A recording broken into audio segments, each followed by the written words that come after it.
Hello, नमस्ते, अस्सलाम वालेकुम एवरीवन। उम्मीद है कि आप सभी लोग अच्छे हैं।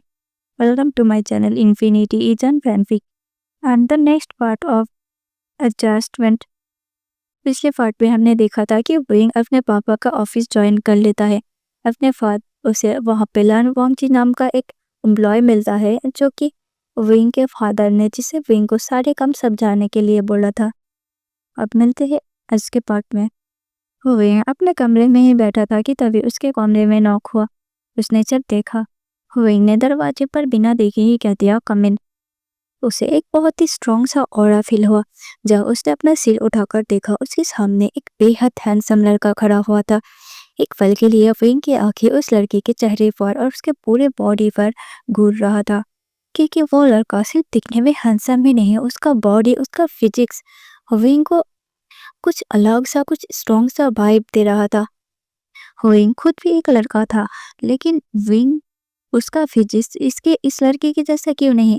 ये तो पूरा मैनली है और विंग के फिजिक्स कहीं ना कहीं कुछ लड़कियों जैसा है। हालांकि इसके लिए विंग को बहुत कॉम्प्लीमेंट मिलता है, लेकिन फिर भी विंग को कभी कभी अपना बॉडी को देखकर फील होता है कि वो क्यों मस्कुलर क्यों नहीं है। काश के वो थोड़ा मस्कुलर होता। विंग भी काफी ज्यादा टॉल और हैंडसम है, लेकिन सब लोग इनको क्यूट क्यूट बुलाते थे। और ये लड़का, ये तो हेवनली हैंडसम था। शायद ऊपर वाले ने इसे बहुत ही फुर्सत से बनाया होगा और वो सारे चार्म दे दिया जो कि एक लड़के और एक लड़की में होता है, क्योंकि वो लड़का बहुत ही ज्यादा चार्मिंग था। विंग के ध्यान तो तब भांगा टूटा जब वो लड़का कहा, असल मुझे यहाँ अपॉइंट किया गया आपको कुछ सब कुछ सिखाने के लिए और कंपनी के बारे में डिटेल्स में बताने के लिए। वहीं कहा, हाँ हाँ हाँ सर, मुझे आपको असिस्ट करने के लिए यहाँ पे भेजा गया। अच्छा, तो तुम मेरे डैड के वही भेजे हुए इंसान हो? हाँ, मैंने डैड से कहा था ना कि मुझे कोई असिस्टेंस की ज़रूरत नहीं है, मैं खुद से सब कुछ सीख सकता हूँ। तुम जाओ यहाँ से। लानू वांगजी ने कहा, नहीं सर, मैं ऐसे नहीं जा सकता, ये मेरा ड्यूटी है और मैं अपने ड्यूटी के साथ कोई भी, मैं अपने ड्यूटी को लेकर सीरियस हूँ, मुझे ये काम करना ही होगा। पर मैंने कहा ना कि मुझे किसी की असिस्टेंस की ज़रूरत नहीं, तुम जाओ यहाँ से। नहीं सर, बिल्कुल नहीं, मैं अपने काम का पेमेंट लेता हूँ और मुझे आपको ये असिस्ट करने के लिए मुझे पेमेंट मिलता है, मतलब कि इसके लिए मुझे पेमेंट मिल गया ऑलरेडी और मैं अपने काम के साथ दगाबाजी नहीं कर सकता। इससे मेरी रोटी रोजी चलती है, इससे मेरे घर चलता है और इसके साथ मैं कोई भी कंप्रोमाइज़ नहीं कर सकता। तो फिर प्लीज़ आप एक बार अपना इरादा बदल लीजिए, मुझे आपको दिखाने दीजिए। वही वांगची से बार बार मना कर रहा था, लेकिन वो कल्याण वांगची मान ही नहीं रहा था। विंग ने फाइनली हार मान लिया। फाइनली विंग को हार मानना पड़ा। लान वांगची विंग को सिखा रहा था, सब कुछ डिटेल्स में बता रहा था। विंग की नजर ना चाहते हुए भी बार बार उस लान वांगची के फेस की तरह जा रहा था, तो कभी उसकी बॉडी की तरह जा रहा था। विंग ना चाहते हुए भी अपने मन में कहीं ना कहीं वांगची को एडमायर कर रहा था। हो गया सर, सर, सर। तभी विंग का ध्यान टूटा। उसे तो पता ही नहीं था कि अब तक वो मदहोश होकर लान वांगची को ही देख रहा था। विंग को बहुत ज़्यादा असेम्ड फील हुआ। उसे थोड़ा सा शर्म आया क्योंकि वो लान वांगची को ऐसे घूर रहा था और लान वांगची ने उसे देख लिया। पता नहीं वांगची उसे कब से आवाज़ दे रहा है, लेकिन विंग इसकी बातों को सुन ही नहीं पा रहा था, क्योंकि वो उसके चेहरे पर जो खोया हुआ था। विंग को सारे काम दिखाकर वांगची वहां से निकल गया, लेकिन विंग बार बार दरवाजे की तरह देख रहा था। देखते देखते ऐसे ही दिन गुजर रहा था।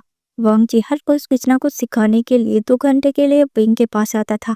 विंग मदहोश होकर लान वांगची को देखता रहता था। ठीक है, वांगची विंग की तरफ कोई ध्यान नहीं दे रहा था। विंग को पहले ये बात अजीब सा लगता था कि उसके साथ ये क्या हो रहा है। वो एक बॉय की तरह, एक मैन की तरह अट्रैक्शन कैसे फील कर सकता है?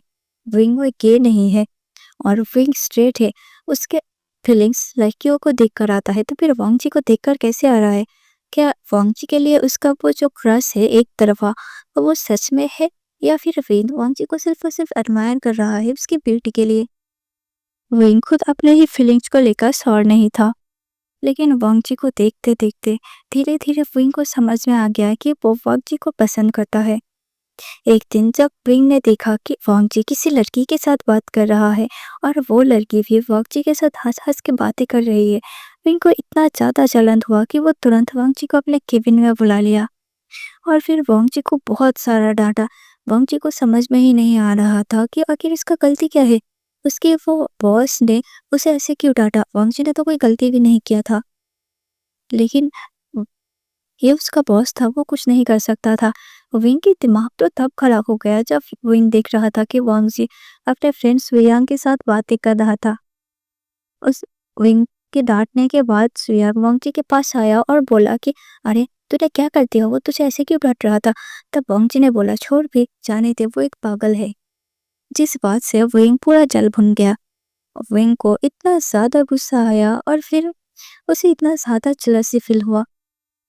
उस दिन विंग को अपने फीलिंग्स के बारे में समझ में आ गया। विंग अपने कंपनी में धीरे धीरे डेवलप कर रहा था। विंग के काम देखकर विंग के फादर बहुत ही ज्यादा खुश था। ऊपर से वांग जी कभी कभी विंग को आता था, असिस्ट कर देता था। विंग अब वांग जी के पैर में पूरी तरह से गिर गया था, लेकिन वांग जी खुद तो विंग की तरफ एक नजर तक उठा के नहीं देखता था। विंग तरह तरह की तरकीब लगाता था वांग जी को अपने केबिन में लाने के लिए, यहाँ तक कि फिर उसने तो वांग जी को शिफ्ट करके अपने रूम में ही बैठा दिया। वांग जी शौक होकर विंग से पूछा कि ऐसा क्यों सर, मैं यहाँ नहीं रह सकते, आपकी केबिन है। लेकिन विंग ने कहा कि भूलो मत कि मैं इस कंपनी का होने वाला सीईओ हूँ और मैं चाहता हूँ कि तुम मेरी आंखों के सामने रहो और मुझे असिस्ट करो। पहले तो तुम मुझे असिस्ट करने के लिए आए थे ना, मैं तुम्हें उससे 10 डबल पे करूंगा, तुम मुझे असिस्ट करोगे। पैसों की बात सुनकर वांग जी भी राजी हो गया था, क्योंकि वांग जी एकदम पुअर बैकग्राउंड से आता था। इतने दिनों में विंग को पता चल गया था कि वांग जी के घर की हालत कुछ ज्यादा अच्छा नहीं है। उसके घर पे उसकी पूरी माँ है जो कि बहुत ज्यादा बीमार रहती है। उसका एक छोटा भाई है। विंग तो वांग जी के छोटा भाई से मिल भी चुका था, क्योंकि वांग जी के छोटा भाई वांग सिजुई एक बार कंपनी में आया था वांग जी को खाना देने के लिए। उस दिन विंग को बहुत जलसी हुआ थी किसी और लड़के के साथ विंग को देखकर, लेकिन जब उसे पता चला कि यह वांग जी का खुद का भाई है, तब उसने वांग जी के बैकग्राउंड के बारे में पता करवाया और उसे बहुत कुछ पता चला। वांग जी बचपन से बहुत स्ट्रगल किया है। उसकी फैमिली की इकोनॉमिक कंडीशन बहुत ही बुरा था। उसने वांग जी के फादर, जो कि अभी इस दुनिया में नहीं है, उसको पहले अल्जाइमर का डिजीज था। वो कभी किधर तो कभी किधर चले जाते थे और फिर वापस आने का रास्ता नहीं मिलता था। और फिर एक दिन देखते देखते उनके पूरे बॉडी में इन्फेक्शन फैल गया। ब्लड की कमी होने के कारण उसके ब्लड इन्फेक्शन, यूरिन इन्फेक्शन और फस इन्फेक्शन हो गया, जिसकी वजह से वांग जी के फादर बहुत दिन तक हॉस्पिटल में रहे और फिर गुजर गए। और वांग जी तब हाई स्कूल में पढ़ता था। वांग जी पार्ट टाइम जॉब करके अपने फादर का खर्चा निकालता था। उसके ट्रीटमेंट का खर्चा, घर चलाना, सब कुछ जिम्मेदारी वांग जी के ऊपर था। लेकिन वांग जी ने कभी भी हार नहीं माना। उसने हमेशा यही कोशिश किया कि वो अपनी फैमिली को कैसे एक बेटर लाइफ प्रोवाइड कर सके, और वांग जी ये डिजर्व भी करता था। विंग ने वांग जी के प्रमोशन करवा दिया था और उसे अपने असिस्टेंट बना दिया था। वांग जी ये नहीं करना चाहता था, लेकिन विंग वांग जी को फोर्स किया और उसे ये तक धमकी दिया कि अगर वो इस प्रपोजल को एक्सेप्ट नहीं करता तो विंग वांग जी को इस कंपनी से बाहर निकाल देगा। वांग जी डर गया था, अगर उसे इस कंपनी से बाहर निकाल दिया जाए तो फिर उसे दूसरा जॉब ढूंढने में कई दिन, कई हफ्ते या फिर शायद कई महीने लग सकते हैं। उतना दिन वांग जी के पास बिल्कुल टाइम नहीं था। वांग जी किसी भी हालत में इस जॉब को खोने का रिस्क नहीं ले सकता था। इसीलिए वांग जी ने विंग के प्रपोजल को एक्सेप्ट कर लिया और विंग के पर्सनल असिस्टेंट बनकर विंग के केबिन में शिफ्ट हो गया। विंग बहुत कोशिश करता था वांग जी के ध्यान को अपनी तरह अट्रैक्ट करने के लिए। विंग वांग जी से तरह तरह की काम करवाता था, खुद भी तरह तरह की हरकतें करता था। इसे देखकर वांग जी को विंग पर प्यार आना तो दूर, वांग जी को ऐसा लगता था कि विंग एक पागल है। अब तो विंग घर पे जाकर भी वांग जी को फोन करता और उसे काम के बहाने तरह तरह की बातें करता, लेकिन वांग जी कभी भी विंग को भाव ही नहीं देता था। आज विंग कार से एक मीटिंग के लिए जा रहा था। अब उस कंपनी के फ्यूचर सीईओ होने के नाते विंग को हर तरह तरह की मीटिंग अटेंड करना पड़ता था। उस दिन लान वांग जी ने छुट्टी लिया था। विंग का मूड बहुत ही ज्यादा खराब था, क्योंकि उसने 2 दिन से लान वांग जी को नहीं देखा। वांग जी ने कहा था कि उसकी मम्मी का तबीयत खराब है, इसीलिए वो नहीं आ सकता। 2 दिन से वांगजी को बिना देखे विंग तंग आ चुका था। वो मीटिंग के लिए जा रहा था, लेकिन वो फुल स्पीड में अपना कार ड्राइव कर रहा था। रास्ते में अचानक से एक दूसरी तरह से कार आता है और विंग के कार को टक्कर मार देता है। दोनों का बहुत बड़ा एक्सीडेंट हो जाता है। वही वहाँ आसपास के सारे लोग आ जाते हैं। विंग, जो कि पूरा बेहोश हो गया था, सभी लोग विंग के फोन को सर्च करते हैं। विंग के फिंगरप्रिंट से विंग के फोन को ओपन करते हैं। वो लोग सबसे पहले देखते हैं कि एक सबसे पहले जो नंबर था उन्होंने उसी को डायल कर दिया और बताया कि जिनका ये फ़ोन है उनका बहुत बड़ा एक्सीडेंट हो गया है और जल्दी से आ जाए। विंग का जब होश खुलता है तब वांगजी उसके सामने था। वांगजी विंग का टेक केयर कर रहा था। विंग को पूरे 24 आवर्स बाद होश आया था और जब उसे होश आया, नर्स ने उसे बताया था कि ये जो लड़का है विंग के साथ, वो हर टाइम विंग के साथ रह रहा था। उसे विंग की बहुत फिक्र है। विनलान वांगजी की तरह देखता है और उसे पूछता है कि मुझे वो कौन लेकर आया है। लज्जान उसे कहता है, मैं लेकर आया हूँ। किसी ने मुझे फ़ोन किया था कि जिसका ये फ़ोन है उसका एक्सीडेंट हो गया है। लेकिन लज्जा, तुम तो काम के लिए बाहर थे ना? हाँ, मैं बाहर था, लेकिन मेरे लिए आपकी लाइफ ज़्यादा इम्पोर्टेंट है सर। मैं आपको ऐसी हालत पे नहीं छोड़ सकता था। विंग के दिल में अब बटरफ्लाई उड़ रहा था। चलो, कम से कम उसे अपने एक तरफा क्रश के मुंह से ये तो सुनने को मिला कि वो विंग की फिक्र करता है और विंग की केयर भी करता है। अब विंग को यकीन हो गया था कि वो लड़का वांगजी का हो सकता है। उस एक्सीडेंट के बाद 2 दिन बाद विंग का बर्थडे था। विंग के फादर ने उनसे पूछा था कि तुम्हें बर्थडे गिफ्ट क्या चाहिए। विंग ने कहा था, मुझे लान वांगजी चाहिए डैड। लेकिन लान वांगजी, वो तो कोई चीज़ नहीं है विंग। हाँ डैड, मुझे पता है, लेकिन लेकिन मुझे उससे प्यार है डैड। आपने कहा था कि अगर मैं कंपनी में अपना एक जगह बनाता हूँ, अपना नाम बनाता हूँ, तो आप मुझे वो ला कर देंगे जो मैं चाहता हूँ। डैड, मुझे हर वो चीज़ नहीं चाहिए, मुझे बस लान वांगजी चाहिए। आपको पता है, मुझे मुझे वो पसंद आ गया है। लेकिन बेटा, तुमने तो कहा था कि तुम किसी लड़के से शादी नहीं करोगे। डैड, मैं तक शादी करने के लिए रेडी नहीं था, पर मैंने कहा ना, मैं अब रेडी हूँ। मैं उसे चाहता हूँ, मैं उससे शादी करना चाहता हूँ। विंग के फादर ने अपने फादर से प्रॉमिस लिया कि वो कुछ ना कुछ बातें ज़रूर करेंगे। विंग के फादर ने भी विंग को प्रॉमिस कर दिया है कि वो लान वांगजी से ज़रूर बातें करेगा, लेकिन आगे का फैसला तो सिर्फ और सिर्फ लान वांगजी का होगा। अब कुछ दिन बाद विंग और लान वांगजी की शादी था। लान वांगजी इस शादी से बिल्कुल खुश नहीं था। उसने तो जब उसको पता चला उसने तुरंत ना कर दिया।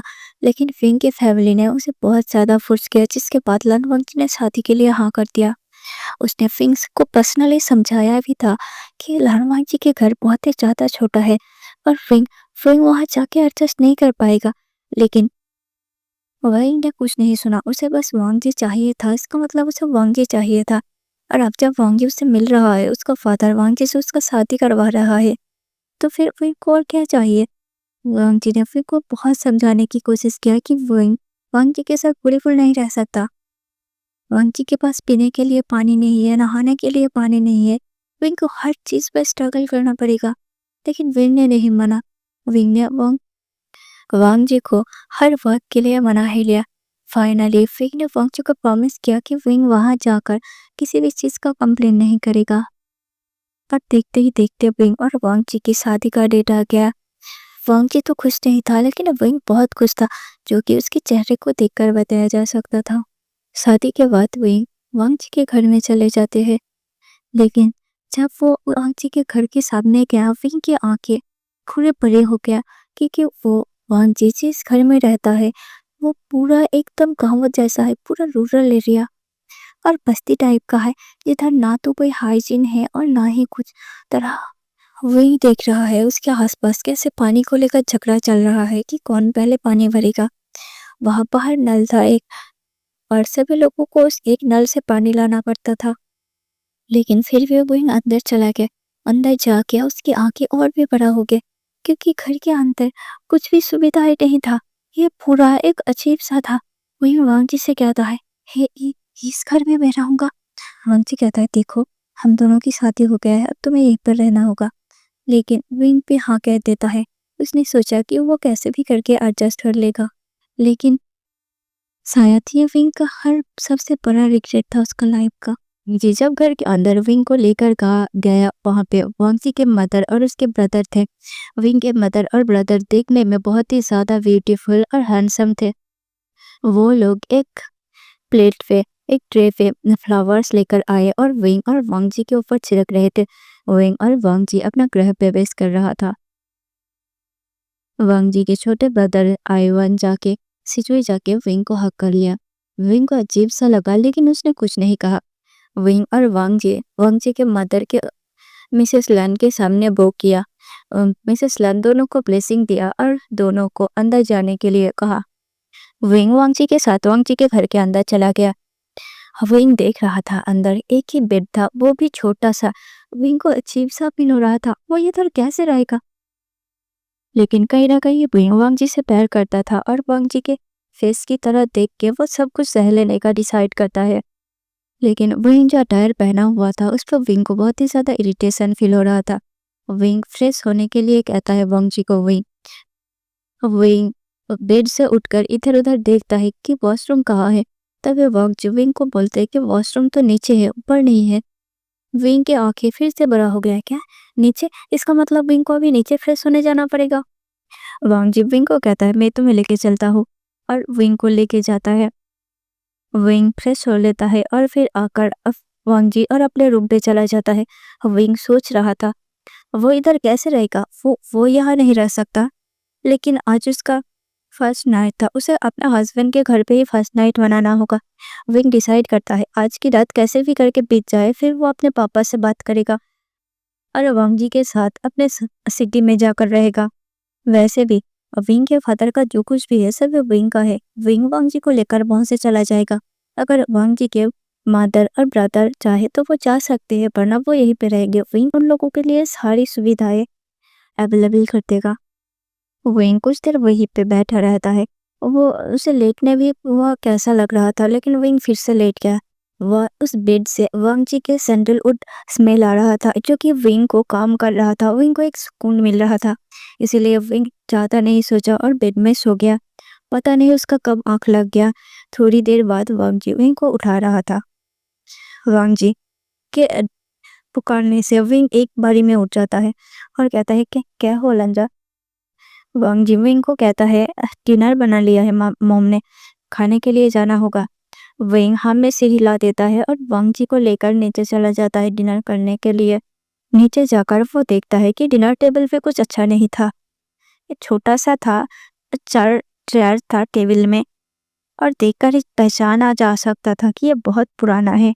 लेकिन विंग इससे ज़्यादा और क्या उम्मीद कर सकता है। और वैसे भी आज रात की ही तो बात है ना, कल सुबह विंग यहाँ से चले जाएगा, तो फिर उसने ज़्यादा सिंसियर नहीं किया। विंग के मदर ने वांगजी के मदर ने विंग को खाना सर्व किया। विंग जब उस खाने को एक बार अपने मुंह में लेता है और फिर थूक देता है, क्योंकि यह इतना प्लेन खाना, ये तो सिर्फ उबला हुआ खाना है। विंग ने अपनी जिंदगी में कभी ऐसी खाना नहीं खाया। विंग को तो मसालेदार और स्पाइसी खाना पसंद है। वांगजी विंग से पूछता है क्या हुआ। क्या विंग के मदर इन लॉ विंग को पूछता है क्या क्या हुआ बेटा, क्या तुम्हें खाना पसंद नहीं आया? पसंद? ये खाना है, इसको आप लोग खाना बोलते हो? कि कैसा खाना है, ना इसमें नमक है ना इसमें मिर्ची है, कोई स्पाइसेस भी नहीं है इसमें। ये खाना कोई इंसान कैसे खा सकता है? हाँ छी, इससे गंदा खाना मैंने अपने लाइफ में भी नहीं खाया। ऐसे खाना तो हम आपको कुत्तों को भी नहीं खिलाते। वांगची कहता है मैं ये तो क्या बोल रहे हो? हाँ लेकिन लंजा ये खाना कितना बोरिंग है। विंग अगर तुम्हें नहीं पसंद तो मत खाओ, लेकिन मेरी मम्मी की इतनी ऐसे इंसल्ट तो मत करो। लंजा मैंने इंसल्ट कब किया? मैंने तो बस इससे पहले कि वांगजी को कुछ कह पाता, वांगजी ने विंग को आंख दिखाया, जिसकी वजह से विंग चुप हो गया। सीजे चुपचाप देख रहा था, लेकिन वो कुछ नहीं कह रहा था। आखिर वो बड़ों के बीच में कैसे बोले, और उनसे ये सीख भी नहीं मिला कि पर जब बड़े बात कर रहे हैं तो वो बीच में बोले। लेकिन एक तरह से विंग ने जो कहा था वांगजी के लिए उसकी माँ का इंसल्ट था, और वांगजी कल की आए हुए एक लड़की को अपने माँ को इंसल्ट करने कैसे दे सकता है। विंग बहस करने के मूड में था, लेकिन उसने कुछ नहीं कहा। उसने अपने कड़वाहट के घुट को पी लिया और फिर कमरे में चले गए। विंग बस अपने आप को ये सोचकर समझा देता है कि बस बस आज रात की बातें हैं। कल सुबह विंग वांगजी को लेकर यहाँ से निकल जाएगा। वो यहाँ दोबारा कभी भी पैर नहीं रखेगा। विंग जाके मायूस होकर बेड पे लेट गया था। उसे बेहद गुस्सा आ रहा था, लेकिन वो क्या कर सकता था। ये जिद उसका ही था। वांगजी ने तो उसे मना किया था, लेकिन वो नहीं सुना। विंग बस वांगजी को अपने साथ रखना चाहता था, और आज विंग वांगजी के साथ ही तो था। बस एक रात के लिए विंग ये सब कुछ टॉलरेट कर लेगा। कल सुबह से विंग अपना रास्ता देख लेगा। कुछ देर बाद दरवाजा खुलता है। वांगजी अंदर आता है। वांगजी देखता है कि विंग मायूस होकर पेट में बैठा हुआ है। वांगजी विंग के पास जाता है, पेट में बैठता है, उसके हाथों को अपने हाथों में लेता है और कहता है, आई एम सॉरी, मैंने जो कहा उसके लिए, लेकिन तुम्हें भी समझना चाहिए, वो मेरी माँ है, तुमसे ऐसी बात नहीं कर सकते। विंग वांगजी से कुछ नहीं कहता और अपना हाथ से झटका लेता है। और ऐसे विंग वांगजी से नाराज तो नहीं था, लेकिन वो वांगजी को दिखाना चाहता था कि वो वांगजी से नाराज है। विंग भी देखना चाहता था कि वांगजी उसे मनाने के लिए क्या क्या करता है। वांगजी फिर से विंग के हाथ पकड़ लेता है और वांगजी के सामने झुक जाता है। विंग फिर से कुछ नहीं कहता। वांगजी अब विंग के पैरों में गिर जाता है, उसके पैरों को अपने हाथों से पकड़ता है और कहता है, सॉरी विंग, प्लीज मान जाओ ना। देखो, अगर तुम्हें खाने में प्रॉब्लम है तो मैं कल से प्रॉमिस करता हूँ कि मैं कल से चिली ऑयल और सारे स्पाइसेस ला कर दूंगा। मैं माँ से कह दूंगा। माँ ने खुद कहा है कि वो तुम्हारे लिए अलग से खाना बना देगी। अब विंग वांगजी की तरह देखता है और कहता है, हम कल जा रहे हैं। वांगजी कहता है, कहाँ? विंग कहता है, हमारे घर। और कहा, क्या तुम्हें नहीं जाना? तुम क्या पूरी जिंदगी यहीं पे रहने वाले हो? वांगजी विंग की तरह देखता है और कहता है, विंग, ये मेरा खुद का घर है, मैं इसे छोड़कर कहीं नहीं जा सकता। अगर तुम्हें जाना है तो मैं तुम्हारे फादर से बात करता हूँ, तुम चले जाना, मैं खुद तुम्हें छोड़कर आऊंगा। लेकिन मैं यहाँ छोड़कर नहीं रह सकता। तुम्हें पता है, मैं हर रोज यहाँ से ट्रैवल करता था, और तुम कह रहे हो कि मैं अपने फैमिली को छोड़कर चला जाऊँ? विंग कहता है, लेकिन छोड़कर जाने की क्या जरूरत है लंजा? हम उन्हें भी तो अपने साथ लेकर जा सकते हैं। वांगजी एक खुददार इंसान था। वांगजी बिल्कुल नहीं मानता। वांगजी विंग से कहता है, देखो विंग, मुझे किसी का भीख या फिर किसी का दया नहीं चाहिए। मैं जो करता हूँ मैं अपने बलबूते पर करता हूँ, और मैं अपने बलबूते पर करता रहूंगा। अगर तुम्हें तुम्हें मेरे साथ रहना है तो तुम्हें मेरे साथ एडजस्ट करना होगा। और अगर तुम्हें यहाँ रहने में कोई प्रॉब्लम हो रहा है तो मैं तुम्हारे फादर से बात करता हूँ। मैं तुम्हें तुम्हारे घर छोड़कर आऊंगा। विंग के पास कोई और रास्ता नहीं था। वो चुपचाप रहता है। विंग अपने मन में सोचता है कि वो विंग को मना कर ही रहेगा, लेकिन आज उन दोनों का वेडिंग नाइट है और विंग इस वेडिंग नाइट को ऐसे जाने नहीं दे सकता। वैसे विंग को किसी लड़के पर कभी भी इंटरेस्ट तो नहीं था, लेकिन जब से विंग को पता चला है कि शायद उसके दिल में वांगजी के लिए कोई फीलिंग्स है, तब से विंग को वांगजी को टच करने का क्रेविंग सा रहता था। तो उसने कई बार कोशिश किया है। वो ट्राई करना चाहता था कि एक लड़के को टच करना कैसा होता है, लेकिन विंग को कभी मौका ही नहीं मिला, और आज इस रात को विंग कैसे भी गंवाना नहीं चाहता था। विंग वांगजी से कहता है, अच्छा ठीक है, इस बारे में हम बाद में बात करते हैं। अच्छा, मेरे वेडिंग नाइट है ना? वांगजी हाँ में सिर हिला देता है। वांगजी विंग की तरफ देखता है। विंग कहता है, अब ऊपर भी आ जाओ। वांगजी विंग के साथ ऊपर आ जाता है और धीरे धीरे विंग के करीब जाकर विंग के लिप्स को अपने लिप्स से जोड़ देते हैं। विंग को एक अलग सी सेंसेशन महसूस हो रहा था। एक ऐसा सेंसेशन जो कि उसने कभी भी महसूस नहीं किया था, कभी भी नहीं। विंग के पूरे बॉडी में गूज़बम्प्स आ गया था। उसके अंदर अलग सा क्रेविंग हो रहा था। वो वांगजी को और भी करीब चाहता था। देखते ही देखते दोनों ने एक दूसरे को अनड्रेस कर दिया। विंग बहुत ही ज़्यादा। फिर दोनों ने अपना वेडिंग नाइट मनाया। विंग को शायद दुनिया का सबसे बड़ी खुशी मिल गया था, क्योंकि जब उसके फादर ने उसे कहा था कि वो किसी और से विंग की शादी फिक्स करा रहा है, और वो भी एक लड़का है, विंग को अजीब सा फील हो रहा था। उसे अपने आप पर गुस्सा आ रहा था, अपने फादर पर गुस्सा आ रहा था कि वो कैसे एक लड़के के साथ विंग की शादी फिक्स करवा सकते हैं। लेकिन आज जब विंग ने खुद से पसंद करके एक लड़के के साथ शादी किया है, उसके साथ अपना वेडिंग नाइट मनाया है, विंग को ऐसा लग रहा था कि इससे बेटर और कुछ हो ही नहीं सकता। अगर ये पल यहीं पे थम जाए तो भी शायद विंग के मन में कोई कंप्लेन नहीं होगा। पूरी रात दोनों एक दूसरे में खोए रहते हैं और बहुत इंजॉय करते हैं। सुबह की रोशनी धीरे धीरे विंग के फेस पर पड़ रहा था। विंग के कान में बहुत ही तेज तेज आवाज आ रहा था। विंग जगना तो नहीं चाहता था, लेकिन ना चाहते हुए भी वो गुस्से से चीख कर उठा, क्योंकि आसपास से इतने जोर जोर से चिल्लाने की आवाज आ रहा था। ऐसा लग रहा था कि कोई झगड़ रहा है, लड़ रहा है। विंग तुरंत खिड़की के साइड जाता है जहाँ से बर्तन फेंकने की आवाज आ रहा था।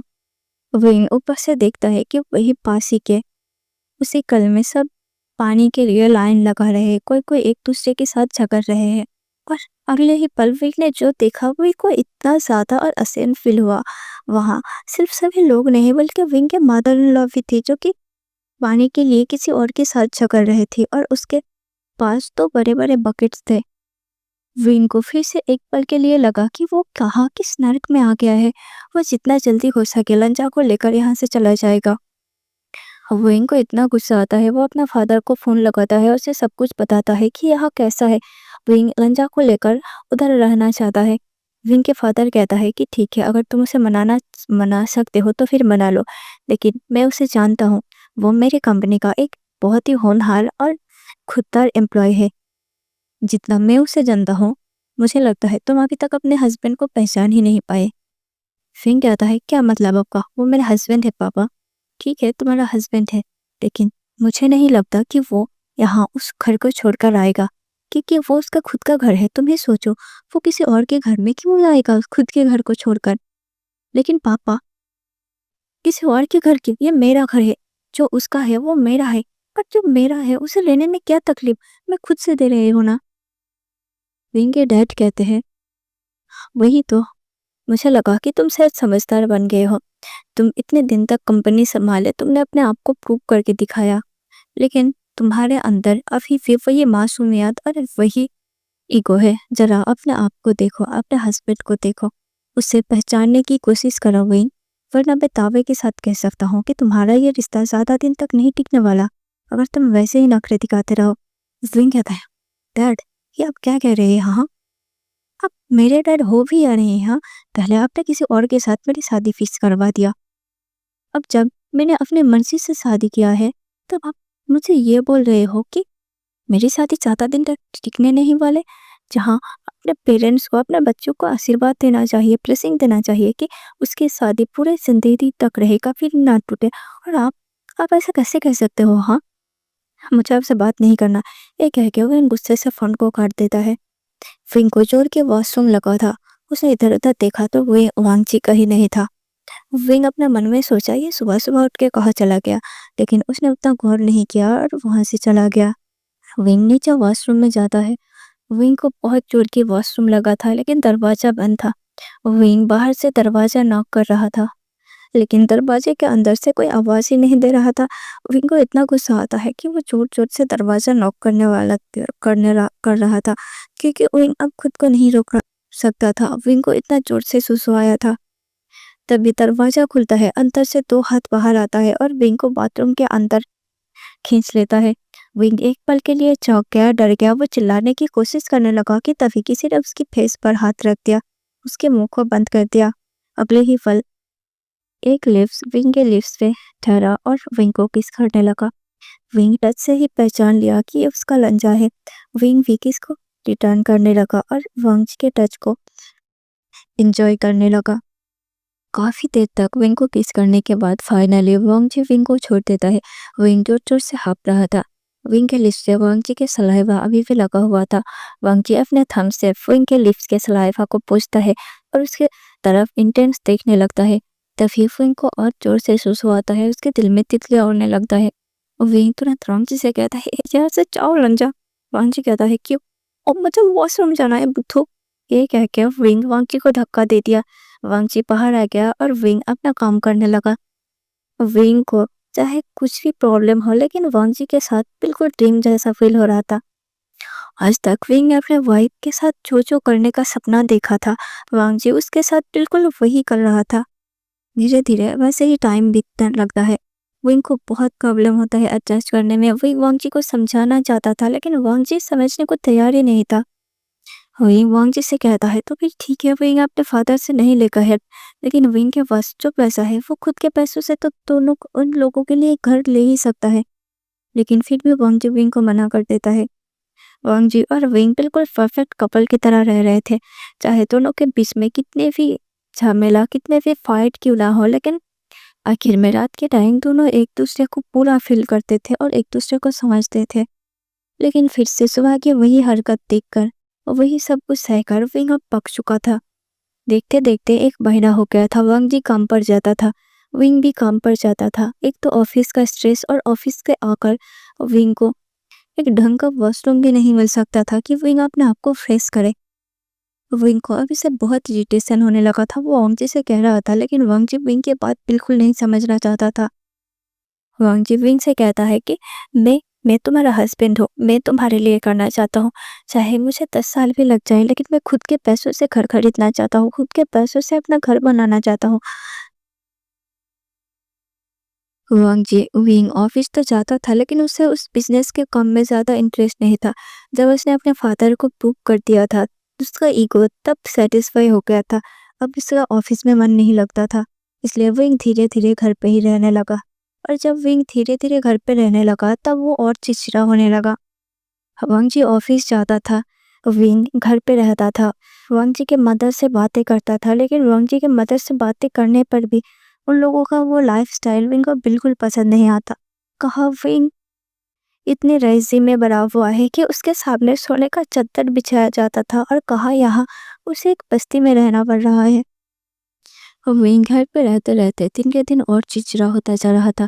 वांग जी शाम को आता था, फ्रेश होकर विंग के पास जाता था। तब उन दोनों का रिश्ता थोड़ा सा बेटर होता था। बाकी सुबह उठते ही विंग का वो कंप्लेन फिर से शुरू हो जाता था। एक तो वंग जी पूरा दिन काम करता था, और सुबह सुबह काम पे जाने से पहले ही विंग उसे कंप्लेन करता था, जिस बात से वंग जी भी थोड़ा सा चिड़चिड़ा हो गया था। वंग जी विंग को समझाने की कोशिश करता था, लेकिन विंग वंग जी के बात को समझता ही नहीं था। अब वंग जी को गुस्सा आता है। वंग जी विंग से कहता है, अच्छा, शादी से पहले मैंने तुम्हें नहीं कहा था क्या कि तुम हमारे घर पे जाके एडजस्ट नहीं कर पाओगे? लेकिन तुमने सुना क्या? मैंने तुमसे सब कुछ कहा था।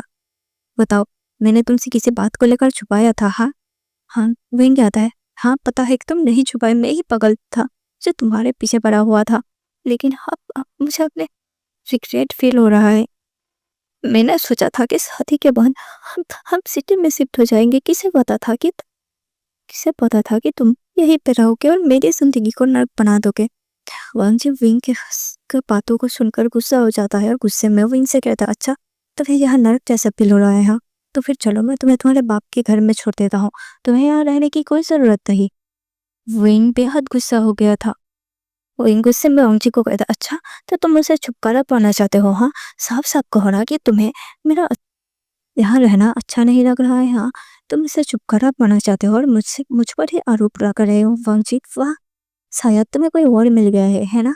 अच्छा, तो वो लड़कियां जो ऑफिस में हर वक्त तुम्हारे पीछे मंडराता रहता था रहती थी, कहीं तुम्हें उन लोगों से प्यार तो नहीं हो गया है ना? इसीलिए तुम मेरी किसी भी बात को सुन नहीं रहे हो, मेरी किसी भी बात को एक्सेप्ट नहीं कर रहे हो, मुझे यहाँ रहने के लिए फोर्स कर रहे हो। फोंग जी अब दांत पिसते हुए विंग को कहता है, विंग, बहुत हो गया। अगर तुम्हें यहाँ नहीं रहना तो फिर तुम जा सकते हो। मैं यहाँ हर दिन कोशिश कर रहा हूँ कि मैं हमारी लाइफ को थोड़ा सा बेटर बना सकूं। मैं हर रोज ओवर टाइम कर रहा हूँ, मैं हर रोज पैसे इकट्ठा करने की कोशिश कर रहा हूँ, ताकि मैं तुम्हारा वो सपना सच कर सकूं, ताकि मैं हमारे लिए घर ले सकूं। और तुम हर वक्त मुझे समझने की बजाय, मेरे साथ देने की बजाय, तुम हर वक्त मुझे उल्टी सीधे बातें करते रहते हो। अगर तुम्हें नहीं रहना तो तुम साफ साफ कह दो ना। विंग और वांग जी के बीच में बहुत ज्यादा झगड़ा हो गया था। वांग जी के माँ आकर दोनों को शांत करने की कोशिश करता है, लेकिन वांग जी के माँ को देखकर विंग का गुस्सा और भी ज्यादा फूट जाता है। वही वांग जी तो गुस्से से वहां से ऑफिस के लिए निकल जाता है, क्योंकि वांग जी को देर हो रहा था। और विंग वांग जी के माँ की तरह देखता है और कहता है, हाँ हाँ, आप यहाँ क्यों आए हो? हाँ, ये सब कुछ आप ही की वजह से तो हो रहा है। वांग जी के माँ विंग से कहते हैं, हाँ, मेरी वजह से? बेटा, मैंने क्या किया है? आपने कुछ नहीं किया, लेकिन आपकी वजह से ही सब हो रहा है। आपको किसने कहा था उसे इतना खुददार बनाने के लिए? हाँ, मैं उसे जिस दिन से शादी हुआ है उस दिन से उसे कह रहा हूँ कि मेरे घर में, मेरे पेरेंट्स के घर में शिफ्ट हो जाए। अगर ज़रूरत पड़ी तो मेरे फादर उसके लिए एक अलग सा घर देंगे, लेकिन उसे वो फेंके यहाँ से निकलना ही नहीं चाहता। न जाने इस बस्ती में उसे कौन सी खुशी मिलती है, न जाने इस बस्ती में कौन है जो इसे यहाँ से बांध रहा है।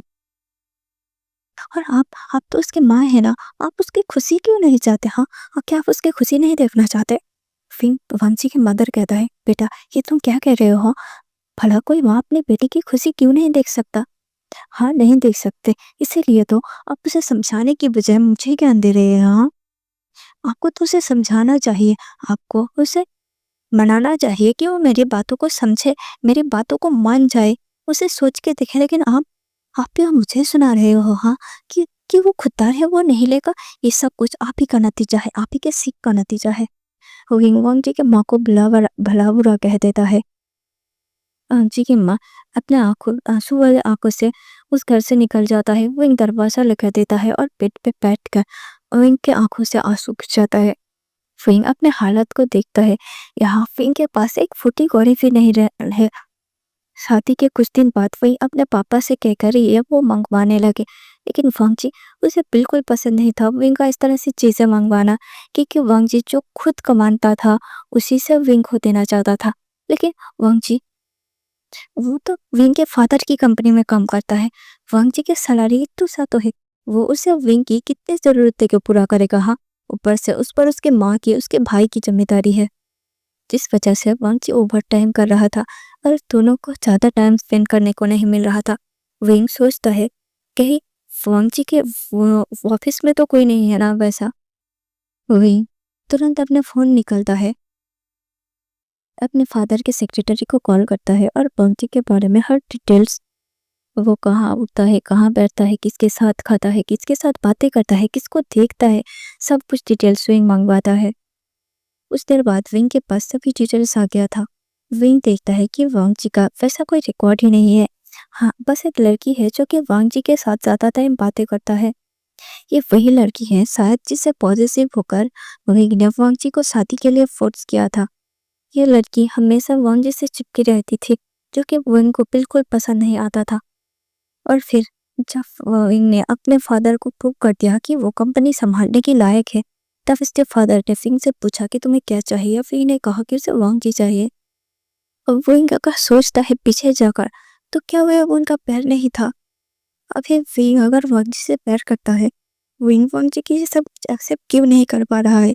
जैसा कि विंग के फादर ने विंग से कहा था कि अगर तुम उसे प्यार करते हो तो तुम्हें वहां जाकर उसकी लाइफस्टाइल को अपनाना पड़ेगा, उसकी दुख तकलीफ को समझना होगा, उसका साथ देना होगा। लेकिन विंग विंग तो यहाँ किसी तरह एडजस्ट करके बस जिंदा है। तो क्या यह विंग का पॉजिटिवनेस है या फिर प्यार है? क्या विंग पॉजिटिव जेलसी में आकर वांग जी से शादी कर लिया? क्या यह विंग का लाइफ का सबसे बड़ा गलत फहमी था कि विंग वांग जी के साथ प्यार में था? लेकिन आज भी जब विंग वांग जी के साथ रात में रहता है तो सब कुछ भूल जाता है। ये सिर्फ अट्रैक्शन या फिर जेलसी नहीं था, ये प्यार ही तो था। लेकिन विंग में वांग जी के साथ अपने आप को एडजस्ट क्यों नहीं कर पा रहा है? और वांग जी भी विंग को क्यों नहीं वो हक दे रहा है, क्यों नहीं विंग की बातों को मान रहा है? तो चलिए दोस्तों, आज के पार्ट को यहीं पे खत्म करते हैं। अगर स्टोरी अच्छा लगा तो प्लीज लाइक करना और कमेंट में बताना कि स्टोरी लाइन कैसा लगा।